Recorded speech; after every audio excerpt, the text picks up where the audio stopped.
Good afternoon students, আশা করি তোমরা সবাই খুব ভালো আছো। আচ্ছা, আমিও খুব ভালো আছি। আমি তোমাদেরকে দেখলেই আরো ভালো হয়ে যাই। তোমরা আমাদের সকলের প্রিয় নবম শ্রেণীর ছাত্রছাত্রী।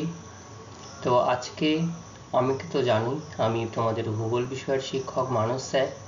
আজ তোমাদের ভূগোল বিষয়ের যে অধ্যায় সম্পর্কে আমরা বিগত ক্লাসে আলোচনা শুরু করেছিলাম, কোন অধ্যায় বলো তো? একদম ঠিক, পশ্চিমবঙ্গ। আমাদের সবার প্রিয় রাজ্য পশ্চিমবঙ্গ। এই পশ্চিমবঙ্গ রাজ্যে আমরা বসবাস করি। এই পশ্চিমবঙ্গ রাজ্যে বসবাস করাকালীন আমরা কিন্তু পশ্চিমবঙ্গ রাজ্যটার সবটুকু অংশ, অর্থাৎ প্রাকৃতিক, ভৌগোলিক, অর্থনৈতিক, সাংস্কৃতিক সম্পূর্ণ দিক কিন্তু আমাদের কারোর জানা নেই। জানো কি তোমরা সবকিছু?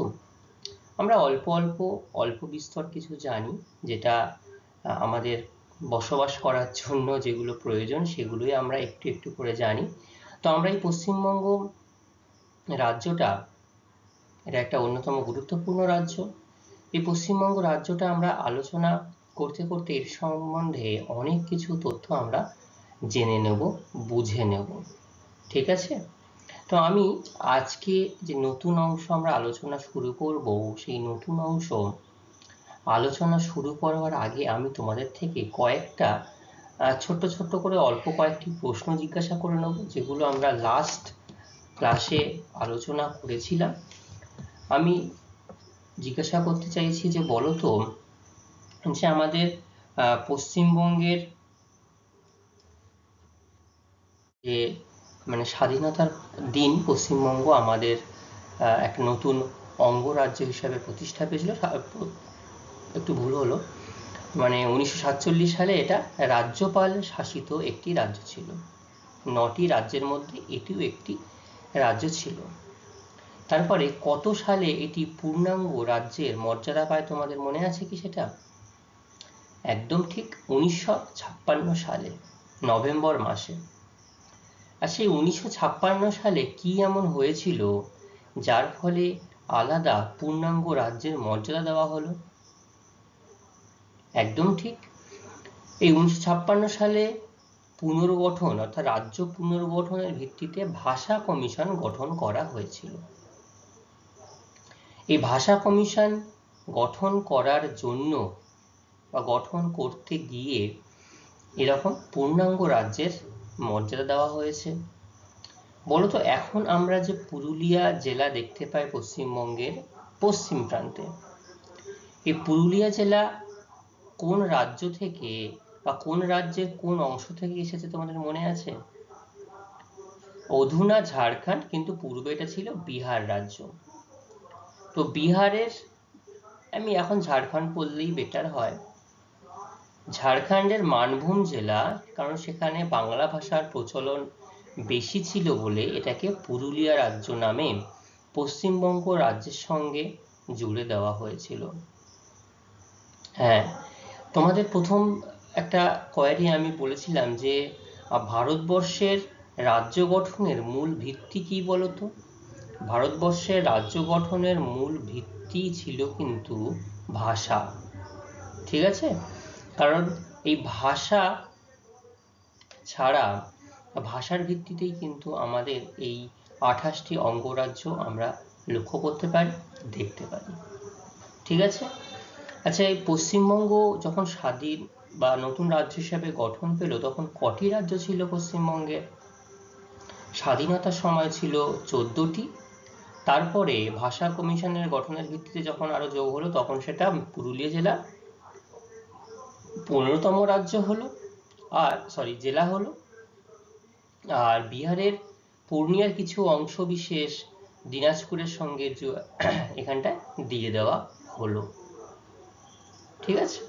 তো এরকম ভাবে আমরা বিভিন্ন জেলার, পশ্চিমবঙ্গের বিভিন্ন জেলার তার অন্তর্ভুক্তিকরণ আমরা দেখতে পেয়েছি। ঠিক আছে? আচ্ছা, এরপরে বলতো, কয়েকটি জেলা যে বিভিন্নভাবে পশ্চিমবঙ্গে বিভক্ত হয়ে নতুন নতুন জেলা তৈরি হয়েছিল বা গঠন হয়েছিল, সেগুলো কিভাবে হয়েছে একটু বলো। আচ্ছা, শুরুতেই হয়েছিল 1986 সালে, তাই তো? 1986 সালে কোন রাজ্য ভেঙে নতুন একটা রাজ্য গঠিত, এই নতুন একটা জেলা গঠিত হয়েছিল? 1986 সালে 1 মার্চ 24 পরগনাকে ভেঙে উত্তর এবং দক্ষিণ 24 পরগনা দুটি জেলাতে ভাগ করা হয়েছিল। তাহলে এটা 1986-তে গেল।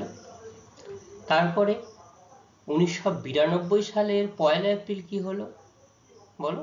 পশ্চিম দিনাজপুরকে ভেঙে দিয়ে উত্তর দিনাজপুর আর দক্ষিণ দিনাজপুর বিভক্ত করা হলো। তারপরে 92-এর পরে 2002 সাল, এই 2002 সালের 2 জানুয়ারি মেদিনীপুরকে ভেঙে কি করা হলো? পশ্চিম মেদিনীপুর আর পূর্ব মেদিনীপুর। একদম ঠিক বলেছ। তারপরে 2002 সালের পরে 2000 কত সাল? 2014 সাল কোন জেলাকে ভাঙা হলো এবার? জলপাইগুড়ি থেকে ভেঙে 20তম জেলা হিসাবে কোন জেলার নাম ঘোষণা করা হলো? আলিপুরদুয়ার। ভেরি গুড, খুব ভালো বলেছ। তাহলে 20তম জেলা যদি আলিপুরদুয়ার হয়, তারপরে 21তম জেলা হিসাবে আমরা কার নাম বলতে পারি? কালিম্পং, তাই তো? 2017 সালের 14 ফেব্রুয়ারি 22তম ঝাড়গ্রাম জেলা। 2017 সালের কবে এটা? 4 এপ্রিল। আর 7 এপ্রিল, ওই বছরের 7 এপ্রিল আমরা বর্ধমান থেকে ভেঙে আরো একটি জেলা পেলাম, পশ্চিম বর্ধমান এবং পূর্ব বর্ধমান। ঠিক আছে? তাহলে এইরকম ভাবে আমাদের এখন বর্তমান দিনে পশ্চিমবঙ্গের জেলার সংখ্যা কয়টি? 23টি। 9তম জেলা কোনটি? পশ্চিম বর্ধমান। খুব ভালো বলেছ। এই ছিল আমাদের পূর্ববর্তী ক্লাসের বা পূর্ববর্তী অংশের আলোচনা। তোমরা খুব ভালোভাবে তার উত্তর দিতে পেরেছ। আমি আশা করব তোমরা আগামী দিনেও একই রকমভাবে সঠিক উত্তর দিয়ে যাবে, দিয়ে তোমরা তোমাদের যে অভ্যাসের যে প্রস্তুতি সেটা খুব ভালোভাবে চালিয়ে রাখবে। ঠিক আছে? তাহলে এবার আজকে আমরা আমাদের যে নতুন অংশ সম্পর্কে আলোচনা করব সেই সম্পর্কে একটু আলোচনা শুরু করা যাক। তোমরা সবাই খাতা পেন নিয়ে একটু রেডি থাকো, যে ইনফরমেশনগুলো, নতুন নতুন ইনফরমেশনগুলো তোমাদেরকে দেওয়া হবে, সেগুলো তোমরা একটু নোট ডাউন করে নেবে। ঠিক আছে?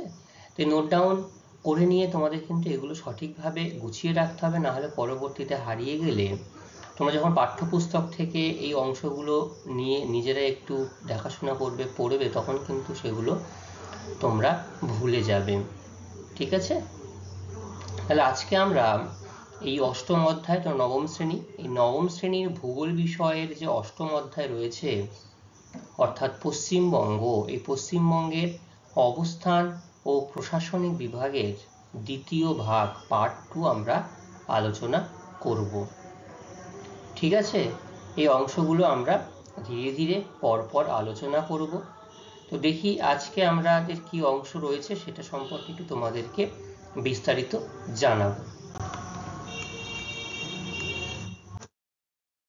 আজকের আলোচনার শুরুতে আমরা পশ্চিমবঙ্গের অবস্থান সম্পর্কে একটু বিস্তারিতভাবে জেনে নেব। দেখো, আমরা পূর্বের দিনের পশ্চিমবঙ্গ সম্পর্কে জেনেছি, কিন্তু সেটা পশ্চিমবঙ্গের সৃষ্টির ইতিহাস সম্পর্কে জেনেছি। কিভাবে স্বাধীনতার সময় পশ্চিমবঙ্গের একটা অবস্থান ছিল, পরবর্তীতে পশ্চিমবঙ্গের অবস্থান কিভাবে পরিবর্তন হয়েছে, হয়ে আজকে দিন পর্যন্ত 23টি জেলায় রূপান্তরিত হয়েছে, সেই সম্পর্কে আমরা আলোচনা করেছি।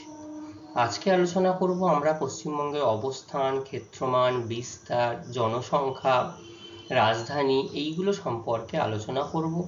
ঠিক আছে? এবং সীমানা, অবশ্যই সীমানা খুব একটা গুরুত্বপূর্ণ একটা বিশেষ। দেখবে এই বর্তমান রাজনৈতিক পরিস্থিতিতে বিভিন্ন বিদেশি শক্তি তারা কিন্তু তাদের মতো করে হুমকি হুঙ্কার দিয়ে যাচ্ছে যে এই সীমানা তারা দখল করে নেবে, তাদের সীমানা তারা বাড়িয়ে নেবে, এই অংশ তাদের অংশ করে নেবে, এরকমভাবে বিভিন্ন হুমকি আসতো। সেই সীমানাটা খুব ভালোভাবে আমাদেরকে জানতে হবে এবং বুঝতে হবে। ঠিক আছে? তো প্রথমেই যে অবস্থান, সে অবস্থান সম্পর্কে একটু বলি যে ভারতের পূর্ব প্রান্তে পশ্চিমবঙ্গ অবস্থান করছে। তোমাদের একদম শুরুতে যে ম্যাপটা দেখিয়েছি ভারতবর্ষের পূর্ব প্রান্তে পশ্চিমবঙ্গ, সেটা কিন্তু তোমরা দেখেছো আশা করি। এবং আমি তোমাদেরকে আগের দিনে আলোচনাতে বলেছিলাম একমাত্র ভারতবর্ষের মধ্যে এই পশ্চিমবঙ্গ রাজ্যের একটা অন্যতম গুরুত্ব রয়েছে, সেটা হচ্ছে এর উত্তরে যেমন হিমালয় পর্বতের অবস্থান লক্ষ্য করা যায়, সঙ্গে সঙ্গে দক্ষিণে বঙ্গোপসাগর আমরা দেখতে পারি, লক্ষ্য করতে পারি। ঠিক আছে, সেই জন্য সেইখান থেকে এসছে আসমুদ্র হিমাচল। ঠিক আছে, এই শব্দটা সেখান থেকে আমরা পেয়েছি। তো দেখো পশ্চিমবঙ্গের একদম এই প্রান্তে, তাহলে হিমালয় পর্বত থেকে বঙ্গোপসাগর পর্যন্ত এই অংশে হিমালয় পর্বত, এই যে বঙ্গোপসাগর পর্যন্ত আসমুদ্র হিমাচল বিস্তৃত ভারতের একমাত্র রাজ্য। আর এই পশ্চিমবঙ্গ রাজ্যটি কোন গোলার্ধে অবস্থান করে? পশ্চিমবঙ্গ রাজ্যটি পশ্চিমবঙ্গের উত্তর ও পূর্ব গোলার্ধের ভূখণ্ড। ঠিক আছে, পশ্চিমবঙ্গ উত্তর ও পূর্ব গোলার্ধের ভূখণ্ড। ঠিক আছে, আচ্ছা, হ্যাঁ, গোলার্ধ অনুযায়ী উত্তর গোলার্ধ আর পূর্ব গোলার্ধের অন্তর্গত পড়ছে। এবার অক্ষাংশ অনুসারে যদি আমরা পশ্চিমবঙ্গের অবস্থান নির্ণয় করতে যাই, তাহলে পশ্চিমবঙ্গ দেখো 21 ডিগ্রি 30 মিনিট উত্তর থেকে, তাহলে এই হচ্ছে 22 ডিগ্রি, তার মানে হাফ আমরা যদি আসি তাহলে 21 ডিগ্রি এই যে অংশ, তাহলে 21 ডিগ্রি 30 মিনিট অবশ্যই নর্থ, সবকটা দেখো নর্থ লেখা রয়েছে। উত্তর থেকে 27 ডিগ্রি 10 মিনিট উত্তর অক্ষাংশ পর্যন্ত বিস্তৃত। তাহলে এই দক্ষিণ দিকে 21 ডিগ্রি 30 মিনিট থেকে উত্তর দিকে 27 ডিগ্রি 10 মিনিট পর্যন্ত বিস্তৃত। এটা হচ্ছে অক্ষাংশ। দ্রাঘিমা অনুসারে 85 ডিগ্রি, 86 ডিগ্রি এখানে, আর এই যে 85 ডিগ্রি থেকে একদম লাইনের সঙ্গে জুড়ে গেছে, তার মানে 85 ডিগ্রি 50 মিনিট। ঠিক আছে, 85 ডিগ্রি 50 মিনিট অবশ্যই পূর্ব, দেখো ইস্ট লেখা রয়েছে। 85 ডিগ্রি 50 মিনিট পূর্ব থেকে এই যে 89 ডিগ্রি লেখা রয়েছে লাস্ট, কিন্তু আরো খানিকটা বিস্তৃত হয়েছে, এটা প্রায় 90 ডিগ্রি কাছাকাছি চলে গেছে। 89 ডিগ্রি 53 মিনিট, 85 50 থেকে 89 ডিগ্রি 53 মিনিট পর্যন্ত আমাদের এই পশ্চিমবঙ্গের দ্রাঘিমাংশগত বিস্তার। তাহলে এইটা একদম পুরো জলের মতো মনে রাখতে হবে, যেটা 21 ডিগ্রি 30 মিনিট থেকে 27 ডিগ্রি 10 মিনিট উত্তর অক্ষাংশ, আর 85 ডিগ্রি 50 পূর্ব থেকে 89 ডিগ্রি 53 মিনিট পর্যন্ত পূর্ব দ্রাঘিমা পর্যন্ত পশ্চিমবঙ্গে বিস্তৃত লাভ করেছে। তাহলে অক্ষাংশ এবং দ্রাঘিমা অনুসারে এই রাজ্যের বিস্তৃতি কত দাঁড়াচ্ছে? 6 ডিগ্রি এবং 4 ডিগ্রি। দেখো 21 থেকে 27 গেলে কত দাঁড়াচ্ছে ব্যবধান? 6 ডিগ্রি। আর 85 থেকে 89 গেলে কত দাঁড়াচ্ছে ব্যবধান? 4 ডিগ্রি। ঠিক আছে, অর্থাৎ পূর্ব পশ্চিমের সর্বাধিক বিস্তারের থেকে, তাহলে স্বাভাবিক আমরা দেখে বুঝতে পারছি পূর্ব পশ্চিমের বিস্তার বেশি না উত্তর দক্ষিণের বিস্তার বেশি। ম্যাপের মধ্যেই দেখতে পাচ্ছি আমরা উত্তর দক্ষিণের বিস্তার বেশি। ঠিক আছে, আচ্ছা, কর্কট ক্রান্তি রেখা, এই যে 23.5 ডিগ্রি উত্তর কর্কট ক্রান্তি রেখা, এই কর্কট ক্রান্তি রেখা এই রাজ্যের ঠিক এইখানে দেখো 23 ডিগ্রি 24 ডিগ্রি মাঝখান দিয়ে কর্কট ক্রান্তি রেখা গেছে। তাহলে এটা পুরুলিয়া, বাঁকুড়া, বর্ধমান এবং নদিয়া জেলার ওপর দিয়ে গেছে। 4টি রাজ্যের ওপর, 4টি জেলার ওপর দিয়ে যাচ্ছে। তো এটা একদম ওয়েস্টে পুরুলিয়া, তারপর দেখো বাঁকুড়া, তারপরে বর্ধমান, তারপরে নদিয়া, 4টি জেলার উপর দিয়ে গেছে। আর যদি শহর বলি, গুরুত্বপূর্ণ সব থেকে শহর নদিয়ার একদম কৃষ্ণনগরের ওপর দিয়ে গেছে, আর রয়েছে পুরুলিয়ার আদ্রা, বর্ধমানের দুর্গাপুর। তো এরকম ভাবে প্রবাহিত হয়েছে কর্কট ক্রান্তি রেখা, যার মান 23.5 ডিগ্রি উত্তর।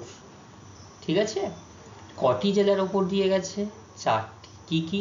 পুরুলিয়া, বাঁকুড়া, বর্ধমান আর নদিয়া। ঠিক আছে।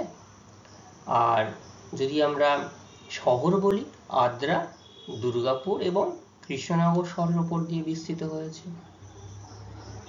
বোঝা গেল? তাহলে এই হচ্ছে পশ্চিমবঙ্গের অবস্থান, যেখানে আমাদের দ্রাঘিমাংশগত অবস্থান আমাদেরকে, অক্ষাংশগত এবং দ্রাঘিমাংশগত অবস্থান আমাদেরকে সঠিকভাবে উল্লেখ করতে হবে, এবং এদের মধ্যে যদি বিস্তৃতি, সেই বিস্তৃতিটাও আমাদের মনে রাখতে হবে 6 ডিগ্রি এবং 4 ডিগ্রি। তাহলে এখানে তোমরা দেখে কি বুঝতে পারছো, উত্তর দক্ষিণের বিস্তৃতি বেশি না পূর্ব পশ্চিমে? উত্তর দক্ষিণের বিস্তৃতি বেশি। ঠিক আছে। অবস্থানের পর এবার আমরা সীমানা সম্পর্কে আলোচনা করব। কোন অংশের সীমানা? পশ্চিমবঙ্গ এই রাজ্য, পশ্চিমবঙ্গ রাজ্যের সীমানা সম্পর্কে আমরা আলোচনা করে নেব একটু। তাহলে দেখো, এই পশ্চিমবঙ্গ আমি আগেও দেখিয়েছি ম্যাপটা, এখানেও আবারও দেখাচ্ছি। এই হচ্ছে পশ্চিমবঙ্গের ম্যাপ। আমি জাস্ট একটু রেড লাইন দিয়ে দেখিয়ে দিচ্ছি তোমাদের সুবিধার জন্য। তোমরা দেখতে পাচ্ছ, তবুও আমি একটু দেখিয়ে দিচ্ছি সুবিধার্থে। বাংলাদেশের কাছ দিয়ে এখানে এসে এই শেষ হলো, এখানটাতে এরকম ভাবে চলে এসছে। তো এই হচ্ছে আমাদের পশ্চিমবঙ্গ রাজ্য। তো সীমানা কেমন ভাবে হয়েছে? পশ্চিমবঙ্গের 3 দিক স্থলভাগ, 3 দিক স্থলভাগ এবং একদিক দক্ষিণ জলভাগ বেষ্টিত। তাহলে এই হচ্ছে দক্ষিণ, আমি যদি এরকম ভাবে ভাগ করে নিই, এটা নর্থ, এটা সাউথ, এটা ইস্ট, এটা ওয়েস্ট। একদম দক্ষিণে দেখো সিকিম, নেপাল, ভুটান, পূর্ব দিকে আসাম, বাংলাদেশ, পশ্চিম দিকে বিহার, ঝাড়খণ্ড, উড়িষ্যা, আর দক্ষিণে একমাত্র জলভাগ বঙ্গোপসাগর লক্ষ্য করা যাচ্ছে, বে অফ বেঙ্গল। এবার যে স্থলভাগগুলো রয়েছে, কোন অংশে কি স্থলভাগ রয়েছে সেটা আমরা দেখি। দেখো একদম উত্তরে এই হচ্ছে সিকিম রাজ্য। হ্যাঁ, তাহলে উত্তরে তোমরা দেখতে পাচ্ছ একদম সিকিম রাজ্য, এই যে হচ্ছে উত্তরে সিকিম রাজ্য, আর রয়েছে ভুটান রাষ্ট্র। তাহলে এই হচ্ছে ভুটান, লক্ষ্য করা যাচ্ছে ভুটান রাজ্যটি, সিকিম এবং ভুটান আমরা দেখতে পেলাম। আর উত্তর পূর্বে যদি আমরা পূর্ব দিকে দেখি, এটা হচ্ছে পূর্ব দিকে, এটা কোন রাজ্য? আসাম। পূর্ব দিকে রয়েছে অসম রাজ্য বা আসাম রাজ্য। ঠিক আছে। পূর্ব দিকে বাংলাদেশ, এই হচ্ছে আমাদের পূর্ব দিকের বাংলাদেশ। এটা একটা রাষ্ট্র, আন্তর্জাতিক রাষ্ট্র বাংলাদেশ। এতক্ষণ আমরা আমাদের রাজ্য সিকিম, আসাম দেখলাম, আর এদিকে রয়েছে ভুটান। ঠিক আছে। দক্ষিণে বঙ্গোপসাগরের জলভাগ, এই হচ্ছে দক্ষিণে বঙ্গোপসাগরের বিরাট জলভাগ। পশ্চিমে কি পড়ছে? পশ্চিমে উড়িষ্যা, পশ্চিমে একদম পশ্চিম দিকে আমরা যদি যাই, এই হচ্ছে উড়িষ্যা, এই বাউন্ডারি তার এখান থেকে শুরু হচ্ছে উড়িষ্যা, তারপর রয়েছে ঝাড়খণ্ড, যেটা বিহার থেকে ভাগ হয়ে গেছে, তারপর রয়েছে বিহার। ঠিক আছে। আর উত্তর, এটা পশ্চিমী দিকে, উত্তর পশ্চিম দিকে এটা হচ্ছে নেপাল। ঠিক আছে। তাহলে এই হচ্ছে আমাদের প্রিয় রাজ্য পশ্চিমবঙ্গের আন্তর্জাতিক সীমানা। এই আন্তর্জাতিক সীমানার বিচারে লাদাখের পর পশ্চিমবঙ্গ হচ্ছে দ্বিতীয় রাজ্য। এই লাদাখের পর পশ্চিমবঙ্গ হচ্ছে দ্বিতীয় রাজ্য। দ্বিতীয় রাজ্য হচ্ছে যে আন্তর্জাতিক সীমা, অর্থাৎ দেখো কটি এখানে দেশ লক্ষ্য করতে পারছি আমরা। এই প্রান্তে বাংলাদেশ, এই প্রান্তে নেপাল, এই প্রান্তে ভুটান। ঠিক আছে। এবং আন্তর্জাতিক সীমানা অনেক বেশি দৈর্ঘ্য এর রয়েছে, এই জন্য এটা রাজনৈতিক এবং প্রতিরক্ষার দিক থেকে এবং অর্থনৈতিক দিক থেকে এটা কিন্তু খুব গুরুত্বপূর্ণ একটা রাজ্য। ঠিক আছে। এবার পশ্চিমবঙ্গের সর্বাধিক যে আন্তর্জাতিক সীমানা 9টি জেলা রয়েছে, সেটা বাংলাদেশের 900 কিমি রয়েছে। এটা হচ্ছে সর্বাধিক আন্তর্জাতিক সীমানা শুধুমাত্র পশ্চিমবঙ্গের সাথে। তাহলে এই যে কোচবিহার থেকে যদি আমরা শুরু করি, একদম দক্ষিণ 24 পরগনা পর্যন্ত পুরো স্থলভাগ দ্বারা বেষ্টিত হয়ে রয়েছে পশ্চিমবঙ্গের সাথে বাংলাদেশ। এই অংশের সীমানার দৈর্ঘ্য হচ্ছে 900 কিলোমিটার।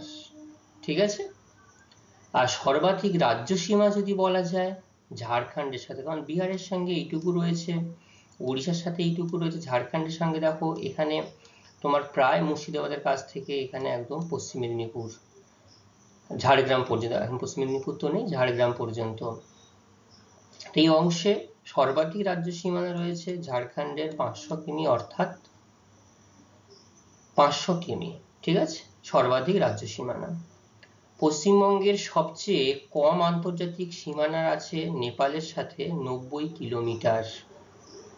এই হচ্ছে নেপাল, এইখান থেকে এই প্রান্তের বিস্তৃতি হচ্ছে 90 কিলোমিটার।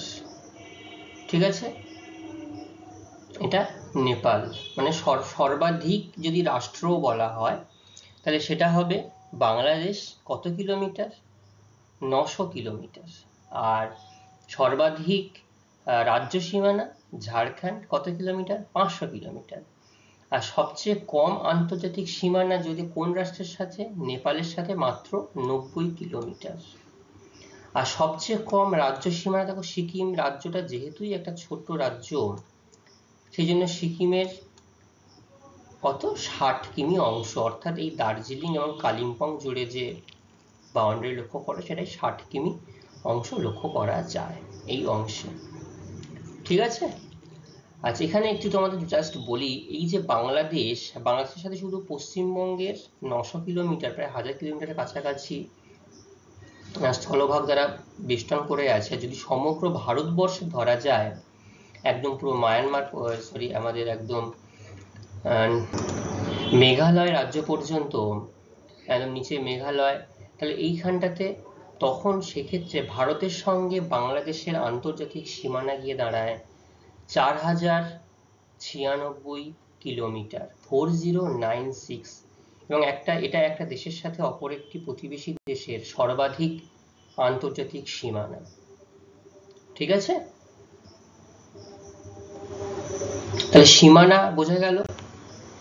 বিস্তার কি রয়েছে? বিস্তার, তাহলে আমরা যেটা একটু আগে বললাম, আলোচনা করলাম, সেটাই যে অক্ষাংশগত 6 ডিগ্রি, অর্থাৎ 21 ডিগ্রি থেকে, এখানে 21 ডিগ্রি থেকে 21 ডিগ্রি 30 থেকে 27 ডিগ্রি 10 মিনিট পর্যন্ত। আর দ্রাঘিমাগত বিস্তার 85 ডিগ্রি 50 মিনিট থেকে 89 ডিগ্রি 53 মিনিট পর্যন্ত হচ্ছে দ্রাঘিমাংশগত বিস্তার। তাহলে এই 6 ডিগ্রি এবং 4 ডিগ্রি, অর্থাৎ অক্ষাংশগত বিস্তার দ্রাঘিমার থেকে দেড় গুণ বেশি। ঠিক আছে। আচ্ছা, এটা তো আমরা বুঝতেই পেরেছিলাম বা দেখে বুঝতে পারছি যে উত্তর দক্ষিণে বিস্তার অনেকটাই বেশি। কত সেটা? উত্তর দক্ষিণে বিস্তার হচ্ছে 623 কিলোমিটার, মানে 620 থেকে 23 কিলোমিটার বলা যেতে পারে। অর্থাৎ একদম এই দার্জিলিং থেকে আর এই বঙ্গোপসাগর পর্যন্ত এটা হচ্ছে 623 কিলোমিটার এইটা। আর সর্বাধিক বিস্তৃতি কোথায় রয়েছে? পূর্ব পশ্চিমে, পুরুলিয়া থেকে এদিকে নদিয়ার কাছাকাছি কৃষ্ণনগর পর্যন্ত 320 কিলোমিটার। ঠিক আছে। আর এইখানে দেখো একটা সব থেকে পশ্চিমবঙ্গের সংকীর্ণতম অংশ যদি বলা যায়, সেটা হচ্ছে এটার একটা নাম রয়েছে, জানো?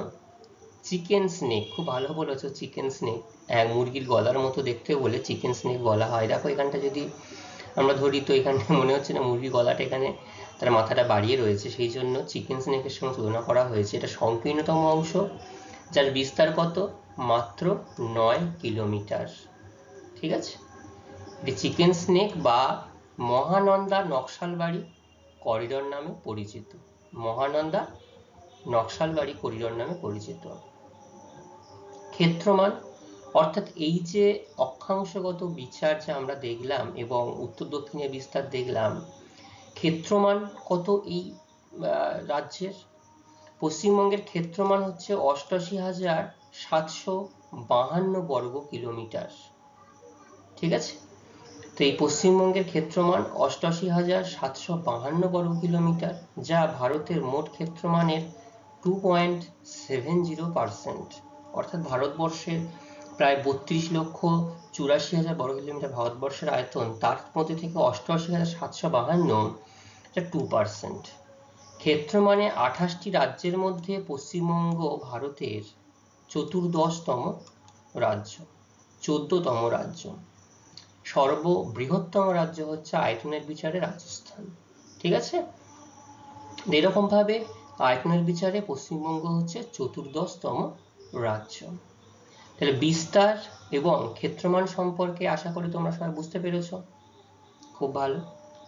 এইবার আচ্ছা, এখান থেকে গুরুত্বপূর্ণ জিনিসগুলো, চিকেন স্নেক উত্তর দক্ষিণের বিস্তার, উত্তরে বিস্তার কত, উত্তর দক্ষিণ 623, পূর্ব পশ্চিম 320, ভেরি গুড। পশ্চিমবঙ্গের মোট ক্ষেত্রমান 88,752 বর্গ কিলোমিটার।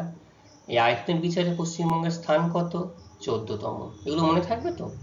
আচ্ছা, এরপরে জনসংখ্যা।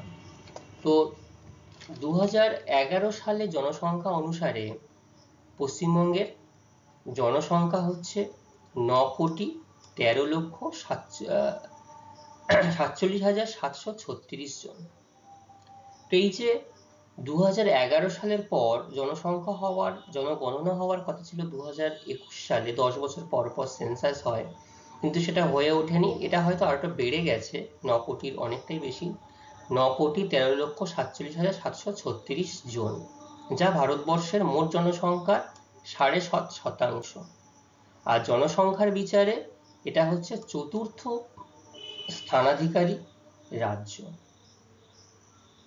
ঠিক আছে, এই জনঘনত্ব দেখো প্রতি বর্গ কিমিতে 1029 জন, আর বিহারে আরো বেশি, তাদের জনঘনত্ব বেশি, তাদের প্রায় 1104 জন। ঠিক আছে, যা বিহারের পর দ্বিতীয়।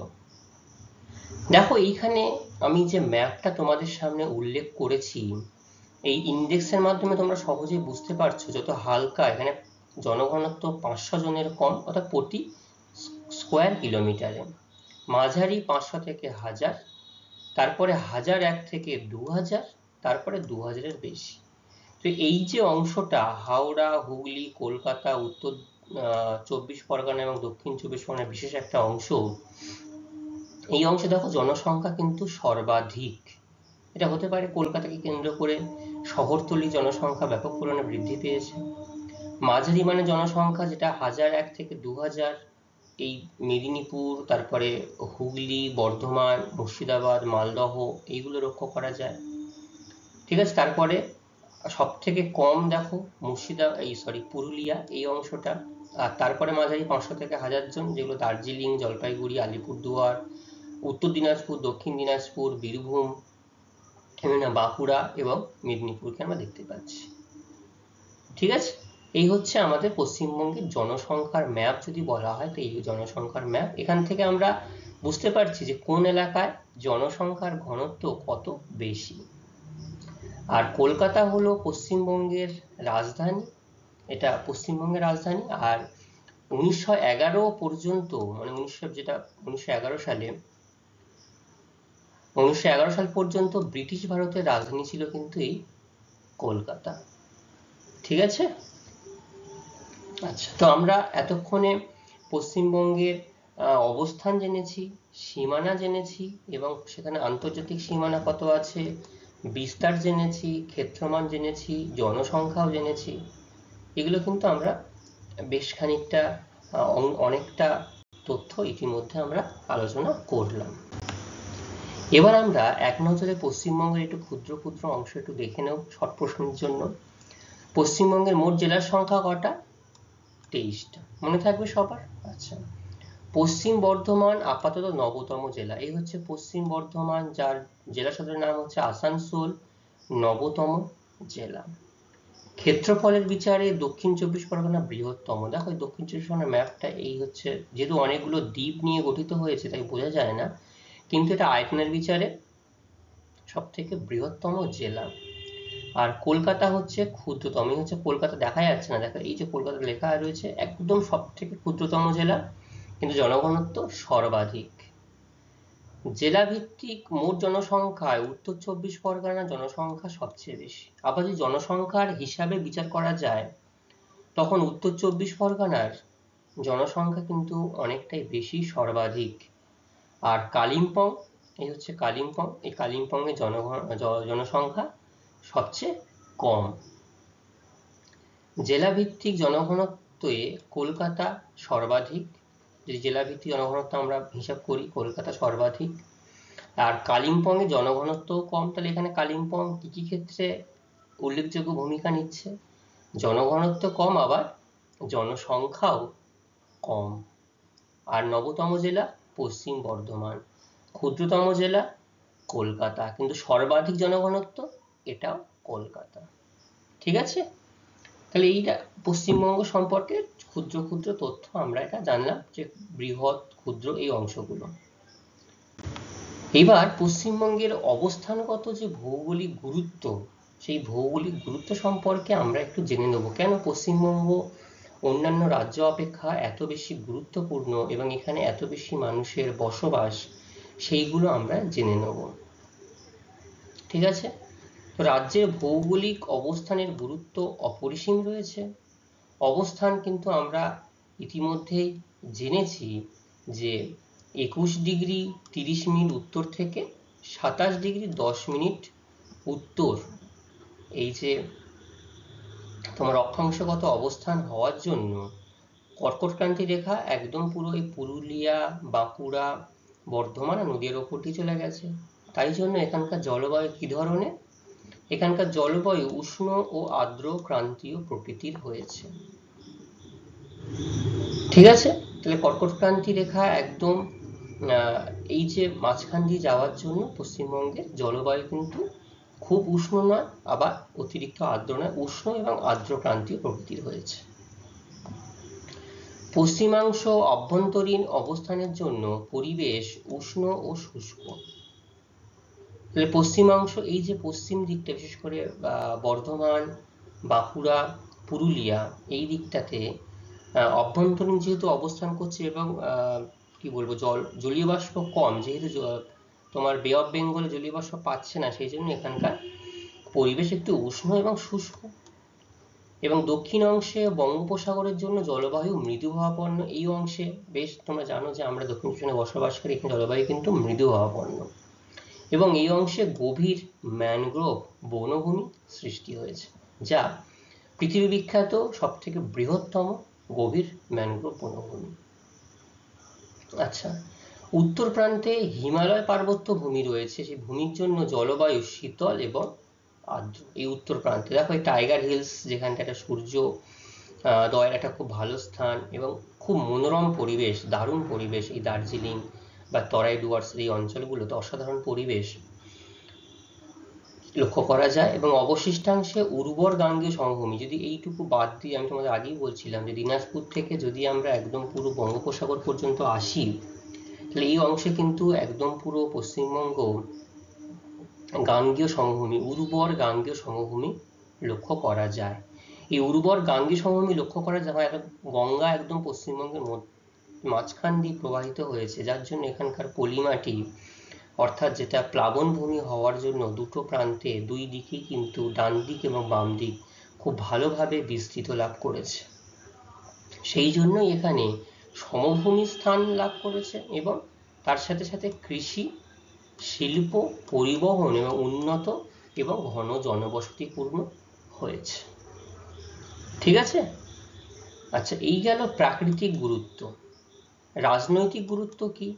দেখো, পশ্চিমবঙ্গ এমন একটি রাজ্য যার সাথে বেশ কয়েকটি রাষ্ট্রের আন্তর্জাতিক সীমানা রয়েছে, নেপাল, ভুটান, তার সাথে সাথে বাংলাদেশ। তো নেপাল, ভুটান, বাংলাদেশ থাকার জন্য পশ্চিমবঙ্গ আন্তর্জাতিক প্রতিরক্ষা এবং অনুপ্রবেশের ক্ষেত্রে বেশ গুরুত্বপূর্ণ, কারণ এই বাংলাদেশ থেকে প্রচুর অনুপ্রবেশকারী লোক কিন্তু, অর্থাৎ যাদের পারমিশন নেই, তারা অবৈধভাবে কিন্তু আমাদের এই রাজ্যে চলে আসে। ঠিক আছে, আচ্ছা, প্রতিবেশী রাজ্য সিকিম, আসাম, উড়িষ্যা, ঝাড়খণ্ড এবং বিহার এর সহাবস্থান দেশীয় রাজনীতি, অন্তর্দেশীয় বাণিজ্য, পরিবহন খুবই তাৎপর্যপূর্ণ। এই অংশে তো কোনো নদী বন্দর বিশেষ করে লক্ষ্য করা যায় না, তো এই অংশে যাবতীয় বন্দর উড়িষ্যার পারাদ্বীপ বন্দর ছাড়াও আর হয় এই হুগলি নদীতে হলদিয়া বন্দরের মাধ্যমে। এখানে হলদিয়া বন্দরের মাধ্যমে আন্তর্জাতিক বাণিজ্য গড়ে তোলা হয়। তাই রাজনৈতিক গুরুত্ব তথা অর্থনৈতিক গুরুত্ব ব্যাপক গুরুত্বপূর্ণ। ঠিক আছে, অর্থনৈতিক গুরুত্ব বলতে বলতে চলে এসছে। তো উত্তর পূর্ব ভারতে যে সাতটি রাজ্য তোমার এছাড়াও রয়েছে নেপাল, ভুটান, তাদের পণ্য আমদানি যেমন করা হয় আবার রপ্তানিও করা হয় করে রাজ্যের কলকাতা এবং হলদিয়া বন্দরের ওপর পুরোপুরি নির্ভরশীল। ঠিক আছে, বাংলাদেশের পাট, মাছ, চামড়া, কাগজ এবং ভুটানের বড় এলাচ, কমলালেবু, মৃগনাভি পশ্চিমবঙ্গের মাধ্যমে ভারতে আসে। তো পশ্চিমবঙ্গের মাধ্যমে দেখো এই যে একটা আন্তর্জাতিক যে বাণিজ্য, আমদানি এবং রপ্তানি ব্যাপকভাবে কিন্তু পশ্চিমবঙ্গের উপরে নির্ভরশীল। এবং শুধু আমদানি করাই নয়, তাদের জন্য আমাদের যে রাজ্যে বসবাস করি সেই রাজ্যের ওষুধ, ইঞ্জিনিয়ারিং দ্রব্য, রাসায়নিক দ্রব্য পশ্চিমবঙ্গের মধ্য দিয়েও ওই দেশগুলিতে রপ্তানি করা হয়ে থাকে। ঠিক আছে, এছাড়াও পাট, চা, কাগজ, এই যে চা, দার্জিলিং এর চাটা বিখ্যাত, জগৎ বিখ্যাত চা।